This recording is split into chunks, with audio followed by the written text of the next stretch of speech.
सरकारଙ୍କ ମାର୍ଗଦର୍ଶିକାକୁ ମାନୁନଥିବା ଅଭିଯୋଗ।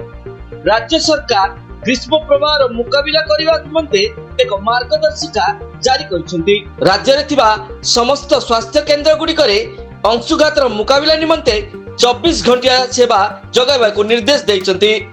କିନ୍ତୁ ଗଜପତି ଜିଲ୍ଲା ସଦର ମହକୁମା ପାଳାଖେମୁଣ୍ଡି ସ୍ଥିତ ସହରାଞ୍ଚଳ ସ୍ୱାସ୍ଥ୍ୟ କେନ୍ଦ୍ରରେ ଏହା ଅନୁପାଳନ ହେଉନଥିବା ଅଭିଯୋଗ ହୋଇଛି। ଖରା ତାର ତାଣ୍ଡବ ଦେଖାଉଥିବା ବେଳେ ଉକ୍ତ ସ୍ୱାସ୍ଥ୍ୟ କେନ୍ଦ୍ର ଆଉଟଡୋର ସମୟ ପରେ ତାଲା ଝୁଲୁଛି।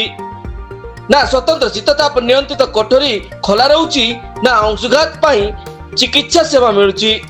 ଡାକ୍ତରଙ୍କୁ ପଚାରିଲେ କେବଳ ଆଉଟଡୋର ସମୟରେ ଚିକିତ୍ସା ଯୋଗାଇବା ପାଇଁ ନିୟମ ଥିବା କହିଥିବା ବେଳେ ଜିଲ୍ଲା ମୁଖ୍ୟ ଚିକିତ୍ସାଧିକାରୀ ଶାନ୍ତନୁ ପାଢ଼ୀ ନିଜେ ପରିଦର୍ଶନ କରି ମାର୍ଗଦର୍ଶିକା କିପରି ଅନୁପାଳନ କରାଯିବ ସେଥିପ୍ରତି ନିର୍ଦ୍ଦେଶ ଦେବେ ବୋଲି କହିଛନ୍ତି। ତେବେ ଯଦି କୌଣସି ଅଂଶୁଘାତରେ ପୀଡ଼ିତ ଚିକିତ୍ସା ଉକ୍ତ ସ୍ୱାସ୍ଥ୍ୟ କେନ୍ଦ୍ରରେ ନ ପାଆନ୍ତି ଆନ୍ଦୋଳନର ଚେତାବନୀ ଦେଇଛନ୍ତି ଆଇନଜୀବୀ ପ୍ରଶାନ୍ତ କୁମାର ପ୍ରଧାନ। ଦେଖନ୍ତୁ, ସରକାରଙ୍କର ଏସଓପି ଅଛି ପ୍ରତି ସିଏଚସି ରେ 2ଟା ଲେଖା ବେଡ୍ ଓପନ୍ କରିକି ନର୍ସ ଏବଂ ଡକ୍ଟର ରହିବା କଥା। ଏଇ ଯୋଉ ଅର୍ବାନ ସିଏଚସି ଉପରେ ମିନିମମ୍ 6ଟା ୱାର୍ଡ ଡିପେଣ୍ଡ କରୁଛି। 1, 2, 3, 4, 5 ଏବଂ 6 ମଧ୍ୟ। ଏଥିରେ ପ୍ରାୟ ପାଖାପାଖି 16,000 ଲୋକ ରହୁଛନ୍ତି। ଆଉ ହଠାତ୍ ଯଦି ଏବେ ତ 40-42 ଡିଗ୍ରୀ ରହୁଛି, ବର୍ତ୍ତମାନ ଖରାର ପ୍ରକୋପରେ ଲୋକମାନେ ଅସ୍ତବ୍ୟସ୍ତ ହେଉଛନ୍ତି। ହଠାତ୍ ଯଦି କୌଣସି କାରଣବଶତଃ କେହି ବି ଯଦି ଏମିତି ହିଟ୍ ୱେଭର ଶିକାର ହୁଏ, ତାହେଲେ ସେ ତ ପ୍ରାଥମିକ ଚିକିତ୍ସା ପାଇପାରିବ ନାହିଁ। ତେଣୁ କରିକିରି ପ୍ରାଥମିକ ଚିକିତ୍ସାଳୟରେ ଯଦି ଏଠି ଓପେନ୍ ହେଇଥାନ୍ତା, ତେବେ କେବେ ବି କାହାର ଯଦି ହିଟ୍ ଷ୍ଟ୍ରୋକ୍ରେ ଆଘାତ ହୁଏ ତାହେଲେ ସାଙ୍ଗେ ସାଙ୍ଗେ ଆସି ଟ୍ରିଟମେଣ୍ଟ ନେଇକି ଦେବେ।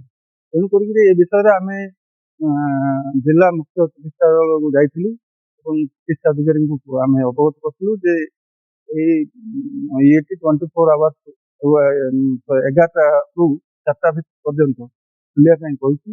ଆଉ ସିଡିଏମ୍ କହିଲେ ମୁଁ ନିଜେ ପରିଦର୍ଶନ କରିବି, କାଲିଠାରୁ ଖୋଲିବି ବୋଲି କହିଛନ୍ତି। ଦେଖାଯାଉ କାଲିଠାରୁ କ'ଣ ହଉଛି।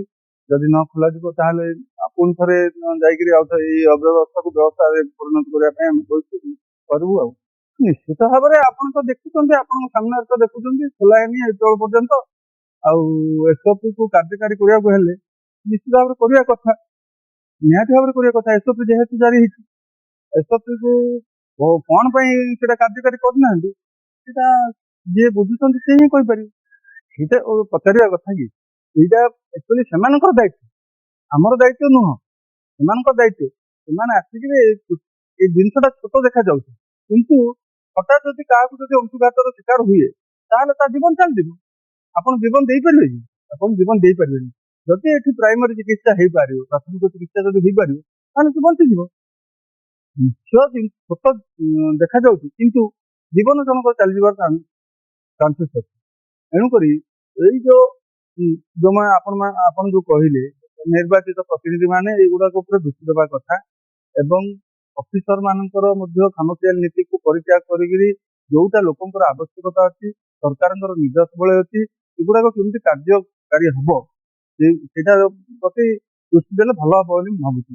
ଯଦି ଦୃଷ୍ଟି ଦେବେନି ଆମେ ମଧ୍ୟ ବାହାରିକି ଏମିତି ସେମାନଙ୍କୁ ଜାଗ୍ରତ କରୁଛୁ। ଆଉ